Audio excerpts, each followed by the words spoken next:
Alam nyo ba, napakasarap talaga balikan ng iyong lupang sinilangan dahil makikita mo ang mga dati mong tanawin at yung dating kabataan mo kung saan ikaw ay naglalaro Kilo. sa bukid at makikita mo ang mga tao doon na simple lang ang pamumuhay nila, sama-sama Ito yung at hita. Oo. nagtutulungan sa bawat isa, lalo na kung may mga okasyon. At maaasahan mo talaga na may pagkakaisa sa isang bayan ng iyong lupang sinilangan. 400, ano na yan, may Nakikita anak mo daw yan, dito. 23 piraso. At isa pa, sa tuwing pagkakatapos sa bukid, dito kayo sa inyong tahanan at bawat isa at kapitbahay nyo ay nagtutulungan kung ano yung mga gawain at may kunting salo-salo rin para sa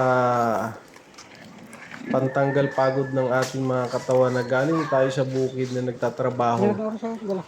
Ayan. 'Di ba? Kaya napakasarap talaga balikan kapag ikaw nasa Valenciana pa luto niyan.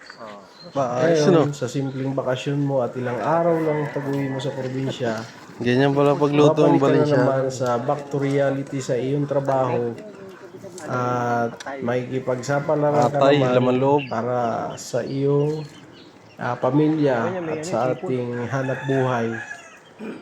Ganito lang kasimpleng tao tayo mga idol at mas pipilian ko pa ang mamuhay sa probinsya kaysa sa mga syudad na